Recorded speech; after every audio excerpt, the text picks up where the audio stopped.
It's time for Dodger baseball.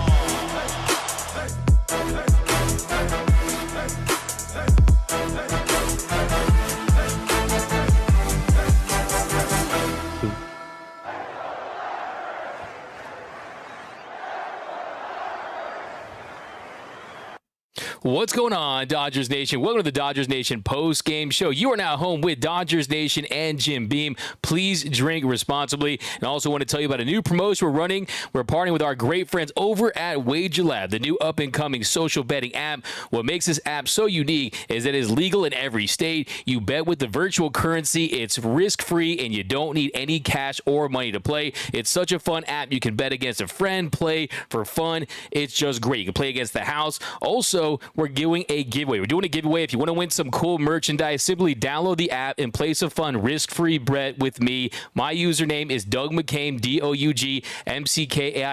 Enter the username and you will automatically be entered into the draw to win an LA Dodgers baseball cap, an all-star cap. So definitely download the app, play against me, Wager app. It is where it's at. But welcome to the Dodgers Nation post-game show. Thanks for rocking with us. After the Dodgers get the dub, they win by a final score of 6-0. They dominate the Mets. Julio Urias was fantastic. Julio Urias is back. The Urias is the Urias once again. He was phenomenal. The Dodgers offense, they stepped up. They worked the pitch count up to Justin Verlander. Dodgers now improved to 52-38, first place in the NL West. So we're going to break down the action tonight. Julio Urias, the Dodgers offense. How about the bullpen turning things around? And then later, we have a big update on Clayton Kershaw, and we'll talk some trades. Do the Dodgers need to add 2 starting pitchers? I got my thoughts on that coming up. As always, I'm looking for that Dodgers Nation Jornitos comment of the game. If I see one of those, you're going to see one of these.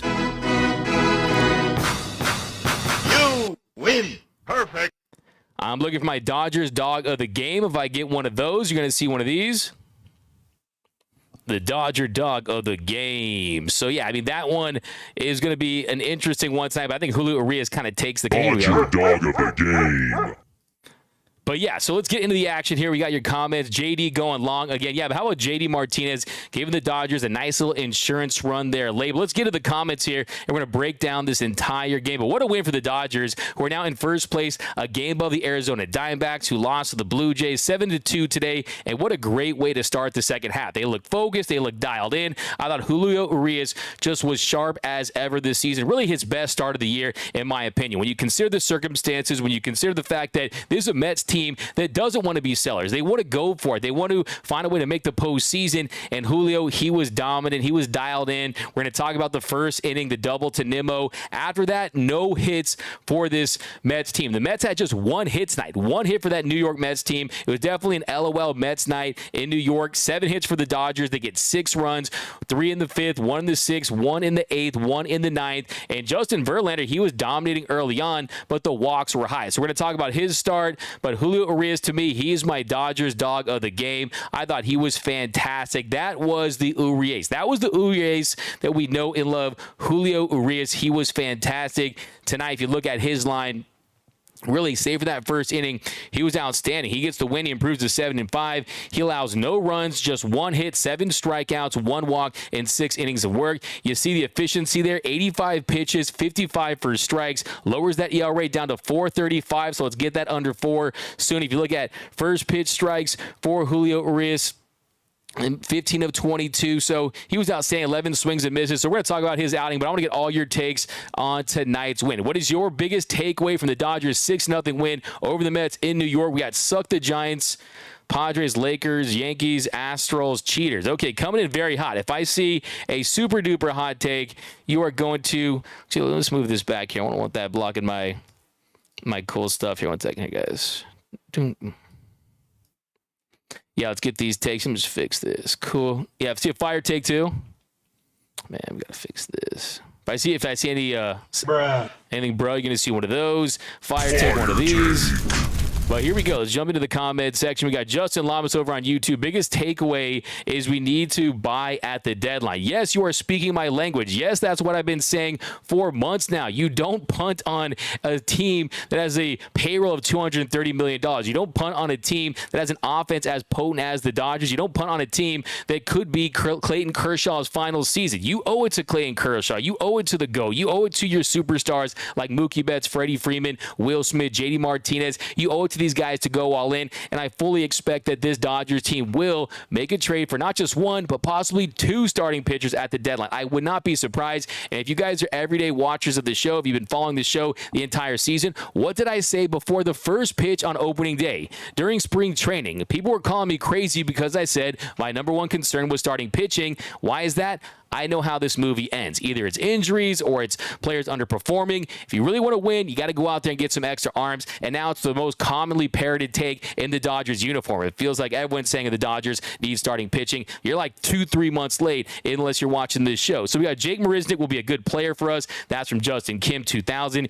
Yeah, it's Justin Kim 2000 over on YouTube. Let's let this Astros thing kind of die a little bit before we get into it, because right now is definitely a tough pill to swallow, knowing that Jake Marisnick, the most prolific user of the Bang system, used it 28% of the time. That's actually second behind J.D. Davis. So, yeah, definitely has a good reputation as a positive locker room presence, above average defender, a guy who's dynamic on the base pass, but he is a below average bat. There's no way to spin that. It's not like he's dominating against lefties or anything like that. So that was very interesting. I'm hoping that that is a move that's a depth piece that tells you that, hey, they're ready to part ways with some of these prospects. I think that is what that indicates more than anything else. And also, you want to strengthen that bench. And we know, too, Shelby Miller was going to get placed on the 60-day IL, and that really was going to be the move. Then you send Johnny DeLuca down to get more necessary at-bats. But we need to get Giolito. That's from Luke. That's from Luke over on YouTube. Yeah, I'm definitely high on Lucas Giolito, but like I said on the show yesterday,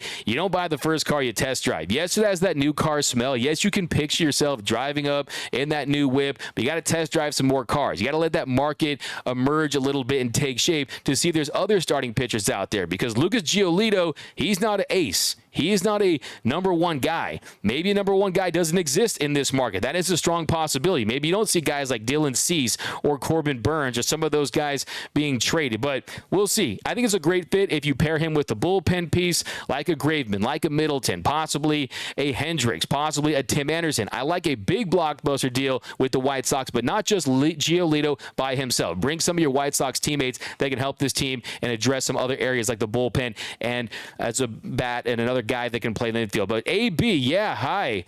I like to order an order of D-Max Dodger Dog, please. Abe, come on now. That is a ultimate bruh take. You're going to get the Gavin Lux bruh treatment there, my man. Bruh.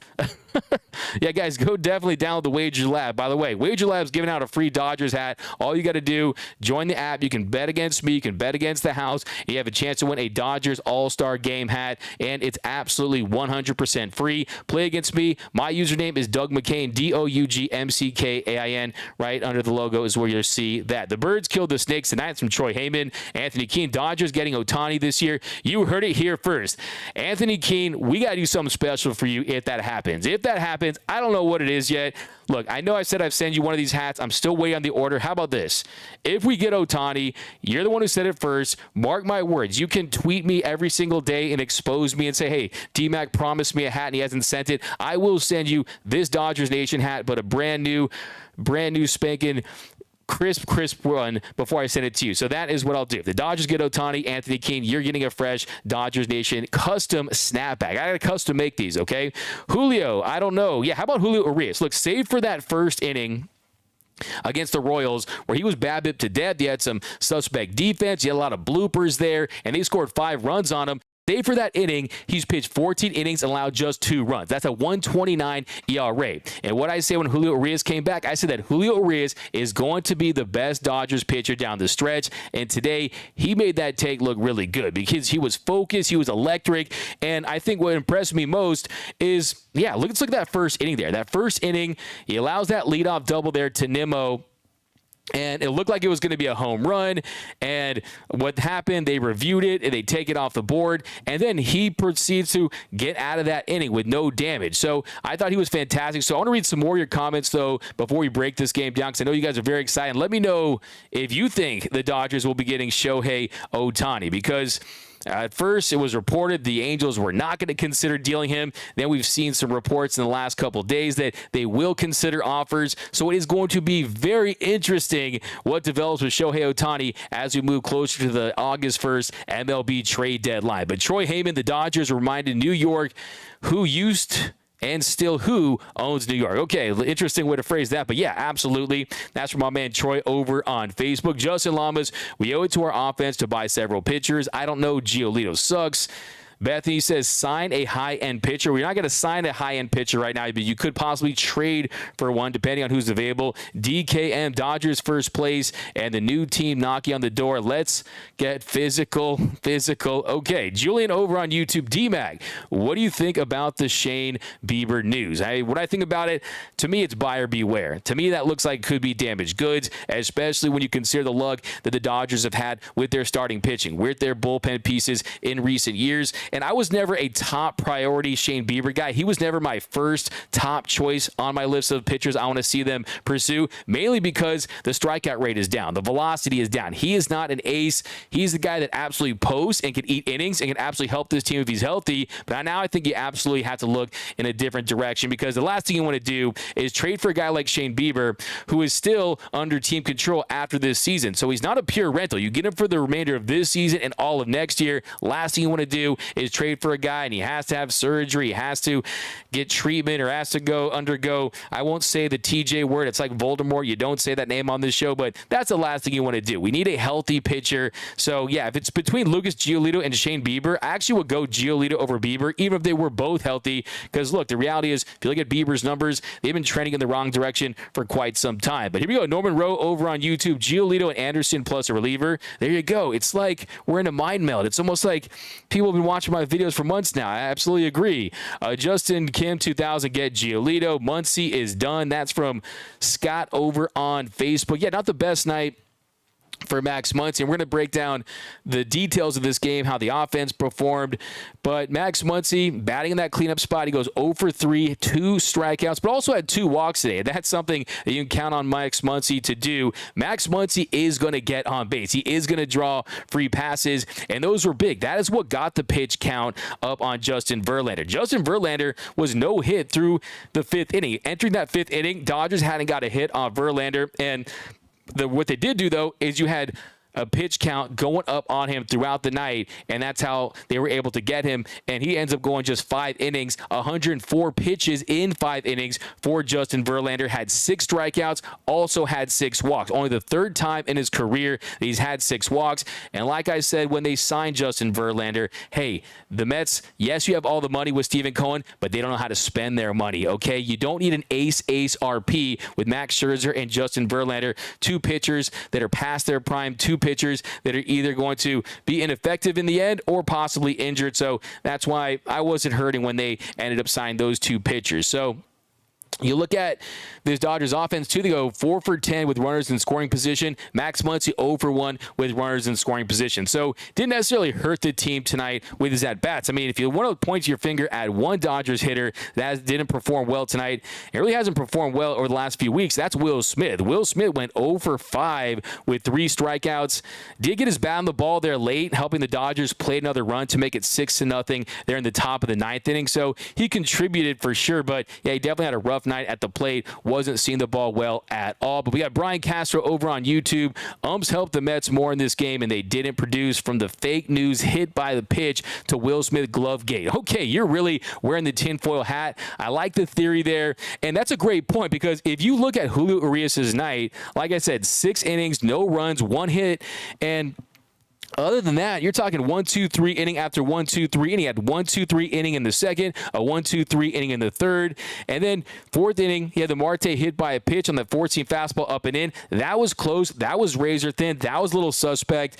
And then you had the Beatty catcher interference there in the fifth, and then a 1-2-3 inning there in the sixth. So other than that, Julio Urias, I mean, just a hit from Nimmo in the first. Are you kidding me? He was magnificent. The Urias is back. And look, don't underestimate, one, the fact that Julio Urias, he knows what's at stake. Julio Urias knows that his second half performance can be the difference between 50 million, 60 million, maybe even 100 million, because like I said, he is not your typical free agent pitcher. This is a guy, I've said in the past, he is going to be the Bryce Harper or the Manny Machado. We're talking about guys that entered free agency extremely early. Let's not forget, Julio Urias is still just 26 years old. He will be 27 next season in your first year with his new team. So we're talking about a guy that could possibly sign a 9 to 10 year deal, and I think that's what Scott Boras is after. So there's the money factor. He wants to get his bag. Two, there's the competitive factor. He wants to help this team win ball games. Ask any of his teammates. He's an absolute dog.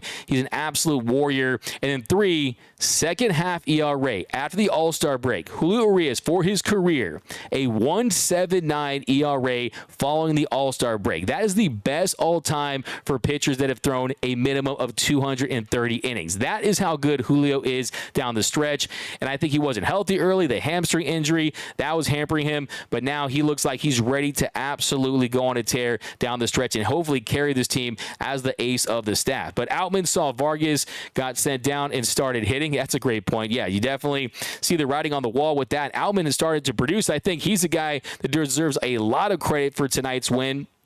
James Outman, and really the bottom of the order in general, he goes 2 for 2, James Outman, with 2 walks. 2 for 2 with 2 walks for James Outman. Extended innings, got innings going. We're going to talk about that in a second. Miguel Rojas, he goes 1 for 3 with the walk. How about Jason Hayward?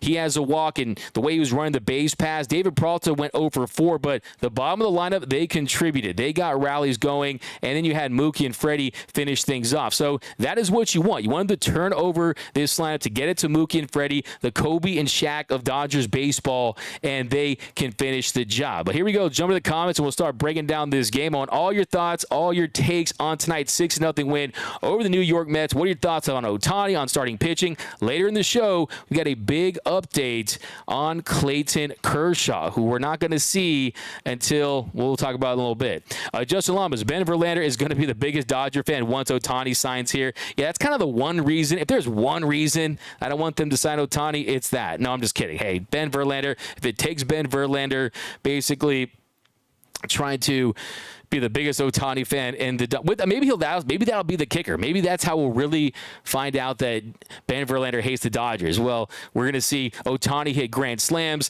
have 20 strikeouts in the game, throw a perfect game, hit for the cycle, and Ben Verlander will be radio silent on it because we know he hates the blue. But get Cesar Burns, don't trade for Ohtani. That's from Mitchell Hopkins. I disagree with that because whoever trades for Ohtani, I think they have a inside track on signing Ohtani. The incumbent team always has the advantage.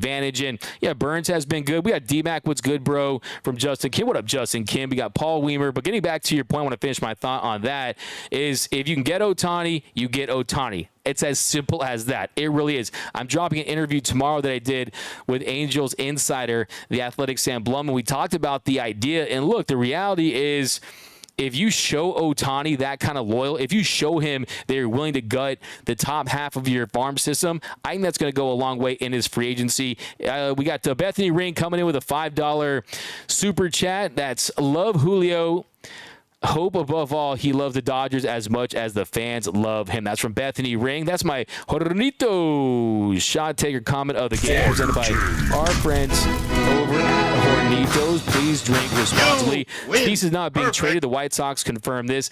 Everyone's available. They can say what they want. That's a leverage play. This is lying season, okay? This is leverage season. Don't believe anything. If the Dodgers have 9 top 100 prospects. I'm not saying go out there and sell the farm for Dylan Cease. Trust me, that's not what you're hearing coming out of my mouth, because Cease has 2 more years of team control after this season. He's going to cost a big bag, lots of prospect capital to get him in Dodger blue. So I'm not saying go for that, but if you can get him at great value, I'd be interested and intrigued by that possibility. DKM, hey D-Mac, why is the whole injured list and rehab assignments guys hang out in heaven with the cherubim? I don't know what you're talking about. I don't know. Verlander and his brother are so bummed tonight. Bring Arenado home. I don't know. Arenado has 3 more years of team control, 3 more. His contract runs for 3 more seasons. Owed tons of money on that contract. His defense has been down. Is that really the move? I don't know. I'm not so sure. And he has a no trade clause. You would have to waive that. I wouldn't be mad at that move, but I don't think people realize that his defense has definitely taken a little bit of a hit this season. And I just wonder, has he peaked as a player? I think, yeah, Arenado, a really solid bat. There's no question about that. Yeah, he would love to play at Dodger Stadium. He's a guy that grew up in Southern California. We know that as well.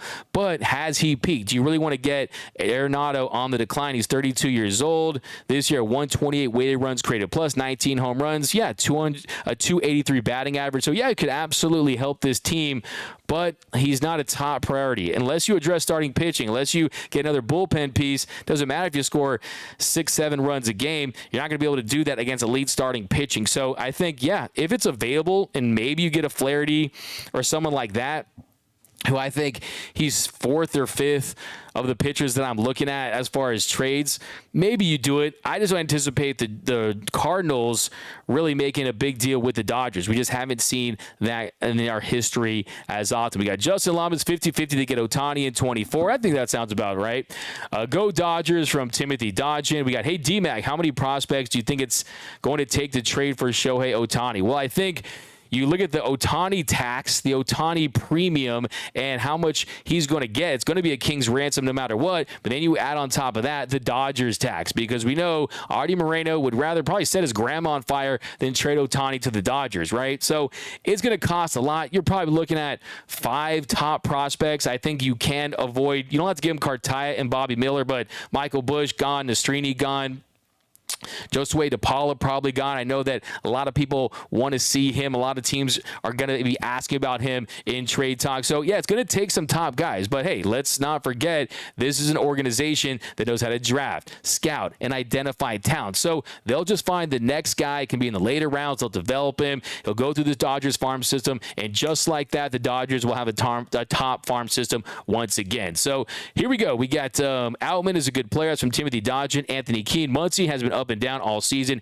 He'll show up when we need him. Yeah, it's pretty much his MO. And as long as he's walking, he's still providing a boost to this offense. And look, he was actually starting to get hot towards the end before the All-Star break. But George L., give up whatever to get Ohtani, then lock him up for 10 and 600. He will make every penny back. Only question is, can we live with JD in left field nightly? Well, I think to answer the last part of your question, the answer is no. He'd grade out as one of the worst defenders in the league. And also, too, JD Martinez doesn't want to be an everyday outfielder. I can tell you that. I mean, he wants to be a guy that's a specialist, a designated hitter that's providing that thump in the middle of the lineup every single night. As far as 10-600, I'm hoping 12-600, if that. But hey, whatever it takes for Ohtani. I think the best point you bring up is the fact that he might be one of the few players, when you look at these massive, gaudy contracts that say, hey, $500 million, $600 million, that's an investment. Okay, these guys are investors. Let's not forget, sports is here to make money, right? The Dodgers are in the business of making money. There's a reason why they generate more revenue than just about any team out there. That's because they know how this game is played. They sell out the ravine, and if you give them $600 million, you can make $1.5 billion, right? You can make $1.6 billion. You are going to profit off Ohtani. We got Glamps 499 over on YouTube. Charlie Freeman greater than signed. Mickey Vargas, you're just trying to hurt me. You're just trying to hurt me. But yeah, he was hitting dingers, man. He was getting his bat on the ball. Very impressive bat to ball barrel control for Charlie Freeman. You saw him playing on the field with his dad before the game. That was awesome. BC Smith was hitting 300 a month ago. Yeah, I mean, let's not get overly concerned with Will Smith at the moment. But yeah, I mean, look, every player is going to go through their slumps, and he made the All-Star team. He checked off that box. Now it's time to see him get on a nice streak. But if you look at Will Smith in July heading into this game, he was hitting 250 with a 696 OPS. And then even if you look at in June, he was hitting 230 with an 826 OPS. So the batting average is never going to be incredibly high. It was in May when he was hitting 318 with a 963 OPS. But still, he's going to start hitting the ball hard, getting doubles, getting the occasional home run. So I'm not worried about Will Smith at all whatsoever. He's going to be just fine. BC Shohei hitting 303 with a 322 ERA. Yeah, you're talking about a guy that came into this year as a 272 hitter and is now hitting above 300. Shohei Ohtani's actually getting better at the plate with the stick. We got Paul Weimer, Bieber, Rosario, and Arenado package, Vargas, Stone, and other lower level prospects, and we are done. We're not getting Ohtani. That's not going to do. I mean, look, Rosario, you're talking about a below average bat, one of the worst fielders at his positions. I mean, what value does he provide? Bieber, you really want to trade for a guy that is an injury risk at this point? To me, the answer is no to that. Arenado is interesting, but like I said, he's still owed a ton of money, and the Dodgers, I can tell you 100%, they're not going to take on a guy if it limits their flexibility in the future and if it limits how much they can offer Shohei Ohtani. They're not just going to go out there and spend money like drunken sailors like a Stephen Cohen. They're going to be very cautious with their spending. They're not going to be frivolous like some organizations around the league. So that's why I don't anticipate that. Maybe if they think there's no chance they get Ohtani, maybe you consider bringing Arenado, but Dodgers don't like to trade players when they're going to be on the decline. During that Arenado deal, in the next few years, he's going to decline. He's already declined defensively. That's what the numbers tell you. So where's Steve Garvey? We got Urias is like Johan Santana after the break. I love that's a great take from Troy Heyman over. That's a fire take. Bruh. Not a bruh. My bad. I did you dirty there. Keep your Hornitos shot takers. It's a shame Urias won't stay a Dodger. It's a Perfect. Yeah, I mean, there's no way around that. Let's just enjoy him while he's here. And you never know. I wouldn't rule that out. I would not rule that out. Anthony, I think it's less than 50% just based on the fact that he's going to be a highly sought-after starting pitcher. He's going to be in big demand, especially with Scott Boras. I think the Texas Rangers, the San Diego Padres, there's going to be a lot of teams out there that are going to be suiting. They're going to be legitimate suitors that will court Julio Urias in. Look, with Scott Boras, you don't sign with Scott Boras to give teams the hometown discount. You sign with Scott Boras to sign for the biggest deal you can, the largest contract. Scott Boras wants to be on that bottom line ticker, setting a record, getting the big headlines, and that is what's going to happen. If you want to know who's going to sign Julio Urias, well, there's a really good chance that the team that offers him the most money. Now, will that team be the Dodgers? I have my doubts because this organization, they just don't like signing pitchers long term, and we know who they're after. The number one target is going to be Shohei Ohtani. Stroman, that's from Mike M. We got Jonathan Crumble, made the All-Star game, Doug. You feel bad about bad-mouthing him? I mean, I was all in fun. I mean, I called him Craig Crumble. When he went to the Elsa thing, I said the Dodgers are trying to build a bullpen, not a snowman, and then you need to let him go. You need to let Kim Brelsa go. But to be honest with your question, no, I don't feel bad at all whatsoever. And I actually am happy for Craig Kimbrell. It's nice to see him have some success and go out there, make the All-Star team after being demoted as the Dodgers closer, after being left off the postseason roster. But you're talking about a guy that has over 400 saves. You're talking about someone that really is a fringe Hall of Famer at this point. So, no, I don't feel bad at all whatsoever, and I wish him nothing but the best. We got Ben Verlander thinks about Kate Upton late at night. Hashtag burn, hashtag bruh. Okay, now you're fishing for the bruh, Troy. We got I really want Arenado. We got Giolito, thumbs up. John Ball. So JD grabs his glove and plays left, and we trade for Ohtani. John Ball. Yeah, I think you got to make it work. I think this year you could make it work. Let's just put it that way. Ben Verlander's like Patrick Mahomes' brother Jackson, Justin Kim. Verlander is an old fart. Stop the trade rumors of Verlander to the Dodgers. I haven't seen those. I mean, I'm talking about Scherzer. I would not sign off on Verlander, though. I'm here for the verse slander. Ohtani to LA, calling it. We got Arenado, shaky defense, still an upgrade over Muncie's defense. Oh, no question about that. That's not really debatable. But Dougie McCain, the Dodgers' newest pitcher, Doug's nickname, Doug McKay. Fire take. That's from Michael Negretti. Yeah, you know you're getting the fire take for that one. I like that. I like that. Okay, how about I'll give you the Hornitos. Okay, let me do this the right way. Here you go. Okay, my thing is just not working. But let's see. That was a fire take. Here, I'll do an improv one. Fire take. Hey, am I the next enemy for this, or I will live in blue? Wait, where's my fire take? We are dope. Nightmare, love that idea. Justin Kim, Dodgers for the World Series championship. How about they do a blockbuster trade kind of like they did for Scherzer and Trey and get Corbin Burns and Adames? Yeah, that's something that I proposed back in November of last season. I'd be here for it. I mean, Adames has played better of late. Corbin Burns, he's under team control next year. We got Kulichi is back. Kuleche is back from Motita over on YouTube. Kershaw back in August. Trade Muncy for JT. I miss him. By the way, saying Kershaw is back in August, if the Dodgers say he's back in August, that probably means he's back in September, okay? You got to take anything the Dodgers say, anything the Dodgers say to us as a fan base, as the media, you always have to take it with a grain of salt. So I don't believe it until I see the player back on the mound, back in uniform, back on the field. But Joe Machado, you put a lot of effort in this one. It's like your senior thesis here. It's like a couple paragraphs. So I will go ahead and read this. For me, Ohtani will not make this team better than it was last year. To be honest, it was like last year.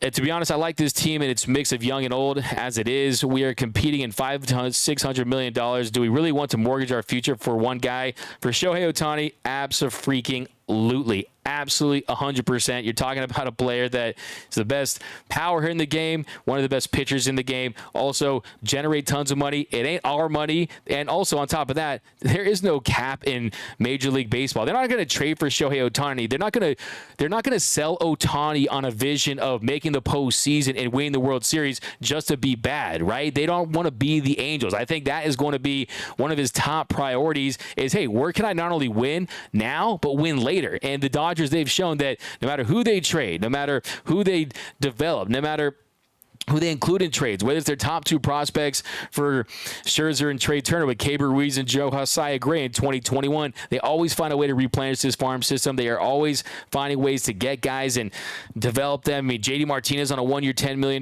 deal, David Peralta one-year $6.5 million deal, Jason Hayward on a league minimum, and also on top of that, you sign Shohei Ohtani, you're going to get ring chasers. You're going to get veterans that are going to want to come to LA, play with this group, play with Mookie, Freddie, and Shohei and Will Smith, and want to chase World Series titles in Dodger Blue. So I think he's going to help getting role players on the margins. But here we go. How about they do a blockbuster trade? Let's go down here. I was there, section 404. Good seats for only $20. That's from BC. Mike M. D-Mac Doppelganger, Will Smith. Well, $32 with everything. Apple broadcasters are not good. That's from my friend Mr. Craig Osterberg. Jonathan Collins. Crumble made the All-Star game. Doug, you feel bad? I think we already answered this one. D-Mac, you're awesome. Please tell everyone the Dodgers will be fine. However, they're still not a World Series contender yet. That's from Adolfo Lopez. Exactly. I agree with you. They're not yet. They're not right now. The postseason started tomorrow. I think for an entire run, they do lack the depth at starting pitching. I think they need another arm that can miss bats and dominate hitters. So I would agree with you 100% on that one. Nando. Our Arenado defensive decline is still better than Muncy's defense. I think I answered that one. Bro yourself, D-Mac, for your button panel not working. That's from Jason Diamond. Oh, gosh, it's still not working. Okay. Yeah, I will bro myself. I don't know why. We got, hey, D-Mac, Wardy MYM says he's messaging you. Okay, cool. Yeah, let me join. I'm going to join his collab. I think we're going to do it Sunday. So I'm going to be on his collab Sunday. So here we go. Even Dave Vassay doesn't think Ohtani will be a Dodger. That's from Michael Billigen. Yeah, Dave Vassay said a lot of things that haven't turned out to true if you want to look at track record. And I'm friends with Dave Vassay. I definitely interact with him every time I'm at Dodger Stadium. And I think the reality is no one could say anything about Ohtani right now. I've talked to people that have access to Ohtani every single day, and they tell me that everything's close to the vest, that you have to take anything that you hear about Ohtani with a grain of salt because the only one that knows anything is Ohtani himself. So any insider out there that's pretending that they know where he's going to sign next season is just making up stuff. That's just the reality. So look, Dodgers make a lot of sense. There's other teams out there that he could sign with theoretically. I think it's interesting. He spends his summers in Seattle. Of course, you have the history with Ichiro there, the Yankees, the short porch in right field, the Bronx, the pinstripes, the electricity of New York City makes sense. So a lot of teams out there I could see him next season playing with and signing with. Is Thor done? That's from Jonathan Collins. Hey, we're going to probably see him back at some point. But here we go. Let's do a quick recap of this game because I definitely don't want to lose sight of this big win for the Dodgers.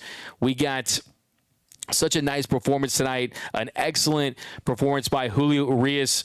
He goes 6 innings, allows just one hit, no runs tonight. Let's break down this game. A quick, super quick recap, and then we'll answer all your questions, and we'll talk some Kershaw. So bottom of the first inning, Brandon Nimmo, first batter of the game for the Mets, a 1-2 count. He hits one off the top of the wall in right center that was originally ruled a home run. That would have made it 1-0 Mets.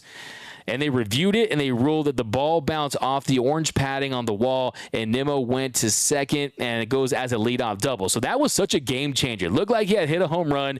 You review it, you see the replay. It clearly goes off that orange stripe, off the padding of the wall. Nimmo's at second, and you think at the very least, maybe the Mets are able to score first and find a way to get that run across, but Julio said, no way. Let me drink some water here.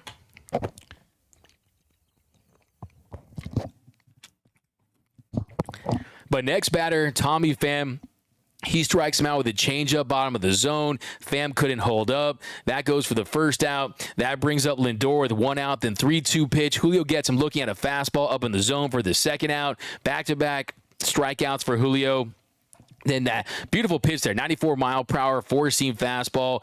He slowed him down to speed him up, freezes Lindor. Just a fantastic sequence there with Will Smith and Julio Urias. Then with 2 outs, runner on second, Alonso at the plate. He walks him, felt like he was almost pitching around him a little bit to get to Marte, and he gets Marte to fly to right for the third out. So he works around that leadoff double. No damage there other than that leadoff double, and that would be the only hit he would give up on the night. So he was outstanding. And then you jump all the way to the top of the 5th inning. So no hits for the Dodgers through 4 innings off Justin Verlander, and then they break through in the 5th. Started with a 1-out double by Jason Hayward, followed by a 6-pitch walks from Outman. Then Verlander walks a third Dodgers hitter in a row after walking Rojas on 5 pitches. So the Dodgers, they load the bases. Not a ton of competitive pitches there from Justin Verlander. He came unraveled. And then Mookie, he lines one to left. The ball was hit hard. It was a sinking line drive. Canna comes in, and then he already made a sliding catch on the night. He comes in. This time, it bounces in front of him. He just did not handle the ball well at all. It short hops. And the Dodgers, they get their first run of the night. That makes it 1-0 LA. The next batter, Freddie, he doubles to right. And the Dodgers get 2 runs there, makes it 3-0 Dodgers. So they get 3 walks and a line drive single. Freeman just did a fantastic job that at bat. Another extra base hit for Freddie Freeman. He's hitting .360 with runners in scoring position on the year. 62nd RBI of the year for Freddie Freeman. So, yeah, that was really the offensive play of the game for the Dodgers. That double there that turned it into a crooked number inning for LA. Dodgers 37-18 when they score first. Coming into this one, they're now 38-18. The next batter, Will Smith, he strikes out for the 3rd time of the game, this time on a curveball for the 2nd out. And with runners on 2nd and 3rd, Max Muncy, he flies to left. So that was really Max Muncy's only opportunity there with runners in scoring position. He flies to left, but Dodgers get 3 runs on 2 hits and 3 walks in that inning. Jump to the top of the 6th inning. Martinez gets a leadoff walk, followed by a Peralta strikeout for the first out. And then Hayward, he grounds into a fielder's choice. A very nice hustle there by Jay Hay to avoid the double play. That goes for the 2nd out of the inning. And then James Outman, he gets a 2-out single. Nice piece of hitting, slider inner half. His swing just kind of shortening up his stroke. He's not guessing. He's swinging at the right pitches. He's definitely getting closer to the James Outman that we saw early in the year. He's not intimidated by fastballs up in the zone. You're starting to see him hit spin on the inner half. So really impressed with James Outman of late. Definitely looking like a guy that doesn't want to get sent down like Miguel Vargas, like someone pointed out in the chat earlier. And then with runners on first and second, 2 outs, Miguel Rojas, he singles to right. Hayward comes around to score to make it 4-0 Dodgers. Rojas was thrown out at second to end the inning, but the Dodgers get another run. Like I said, made it 4-0 LA. Big hits, big walks from the bottom of the order, so that's definitely a big takeaway. They get 2 hits and 2 walks in that inning. Bottom of the order, though, getting it done. So you love to see that. You want to continue that trend. Then top of the 8th, 1 out, JD Martinez at the plate. 1-1 count. He homers to right for his 23rd of the year. Just dinged dingers, just absolutely obliterating a baseball. That makes it 5-0 Dodgers. Start spreading the news. JD's leaving the yard today, and that gave the Dodgers a 5-0 lead. Then they add another run in the ninth. Top of the ninth inning, Outman gets a leadoff double to right. A few batters later, Mookie singles to right to give the Dodgers runners on the corners with 1 out. And then next batter, Freddie Freeman, he draws a walk to load the bases. And then Will Smith, he grounded into a fielder's choice to get another run across to make it 6-0 Dodgers. And then Muncy, he draws a walk with 2 outs. And then JD Martinez, he strikes out swinging for the 3rd out. And then Ryan Brazier, he pitched a 1-2-3 ninth. And the Dodgers win by a final score of 6-0. But here we go, back into the comment section. By the way, Sunday we're doing a collab show with my man Tyler, the big Mets fan, so look out for that. But a couple more takes here. Let's talk those moves. What do we got to do, Doug? That's from iPercy Cream. So real quick, let's do an update on Clayton Kershaw.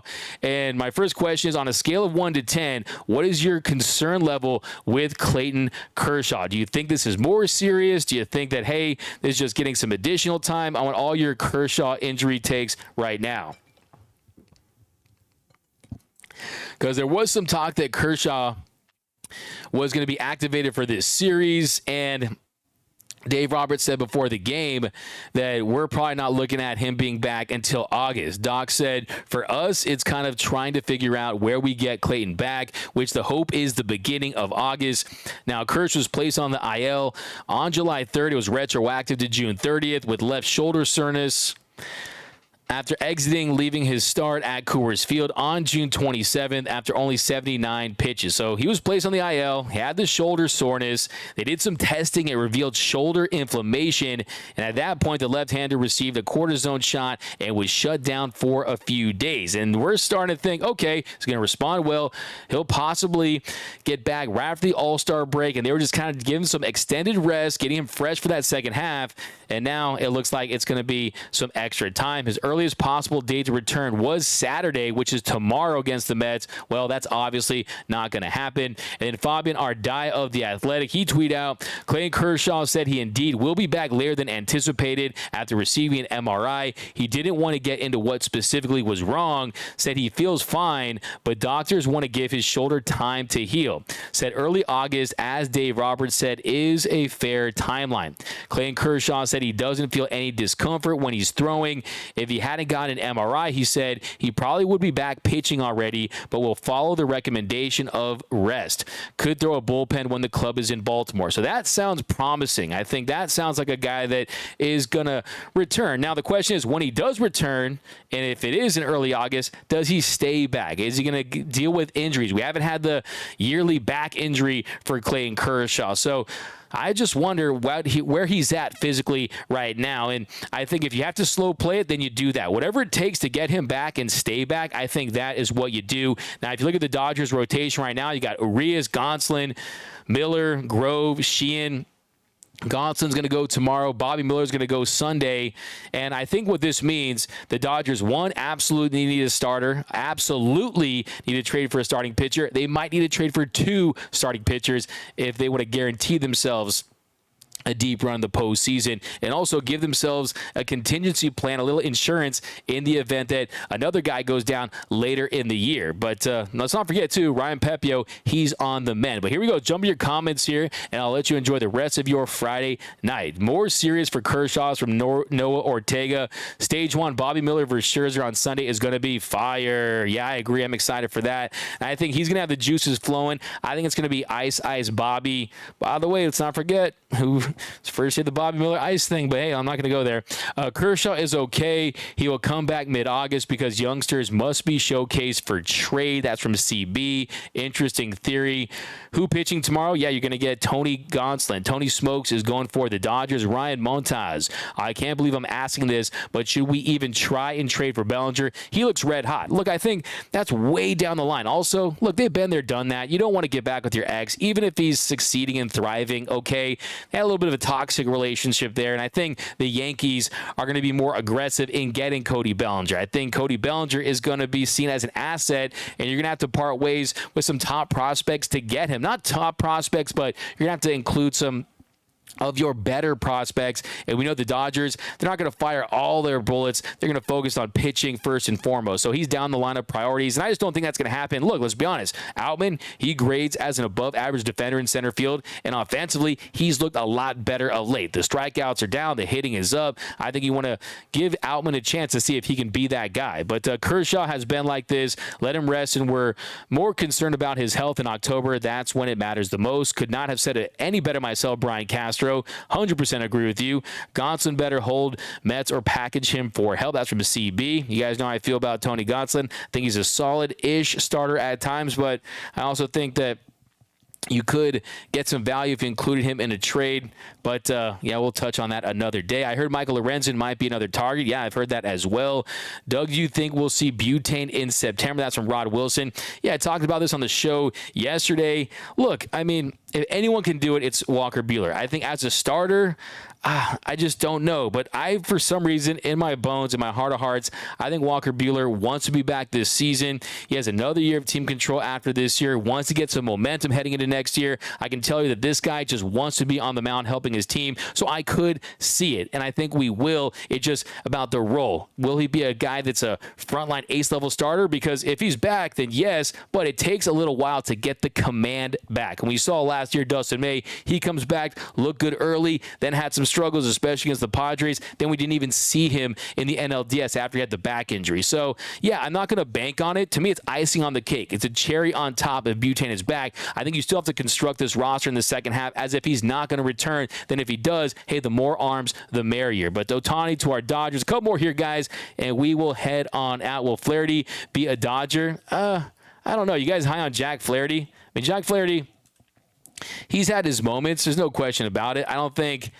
I mean, look, it's interesting how all those Harvard-Westlake guys, I mean, how incredible is it that Max Fried, Jack Flaherty, and Lucas Giolito were all on the same team? If you look at Flaherty this year, a 4.27 ERA, a 4.01 FIB, doesn't strike out a ton of guys. The walk rate is up. I'm not big on Flaherty, I'll be honest with you. He's way down my list, 5 or 6. Can't rely on Buehler to come back. That's from Michael Hopkins. I wouldn't mind. Julio looking good after the break, absolutely. Like I said, Julio Urias is going to be the Dodgers' best pitcher down the stretch. Can't rely on Buehler. I wouldn't mind. But yeah, that's going to do it for this episode of the Dodgers Nation post-game show. Last question here, Tropical Storm D-Mac, are you Roberts in or out? As far as Dave Roberts, the manager, look, at this point, I think he's still safe. I think Dave Roberts is still safe. I think he's actually done a pretty nice job when you consider that this is the team that has the second most injuries as far as players on the IL. So, you're talking about a team that had 12 impact players on the IL. So, I think Dave's actually done a pretty nice job. And I think that, yeah, for Dodgers fans, he has to win 2 to win 1 in a lot of Dodgers fans' eyes. But, yeah, I don't think Dave Roberts is anywhere near the hot seat right now. But, yeah, a couple more here, and I'll let you guys enjoy the rest of your Friday night. We got Gonsolin is a solid season innings eater pitcher, but not a starter for the playoffs. Yeah, Stage, that's a great point. I mean, he has an ERA close to 10 in the postseason. Has not been put in the best situations. I will say that. The big layoff in the 2020 postseason, of course, one of the big reasons for that was the fact the Dodgers made light work at the Padres. But, yeah, 16 days in between starts, that's definitely hurting. And last year, I don't think he was at all ready to pitch as far as health is concerned. But that's going to do it for this episode of the Dodgers Nation postgame show. My name is Doug McCain. You can follow me on Twitter and Instagram at DMAC_LA. One more reminder to use the QR code to download the Wager app, the one you see on the screen. Download the app. It's fun. It's free. You can play against me. My username is Doug McCain. It's absolutely 100% free. You can play against me. You can play against the house. And also, we are doing a giveaway, a free Dodgers hat, a Dodgers All-Star Game hat. You won't want to miss out on that. All you have to do is download the app, play against me, and you enter to win. We got DCAM, hey DMAC, why is the whole injured Liz hanging out? But that is going to do it here, guys. Enjoy the rest of your Friday night. If you haven't yet, be sure to subscribe to the Dodgers Nation YouTube channel. Hit that subscribe button, hit that notification bell. Remember, nothing brings us together quite like Dodger baseball. And until next time, think blue, bleed blue, and I'm out.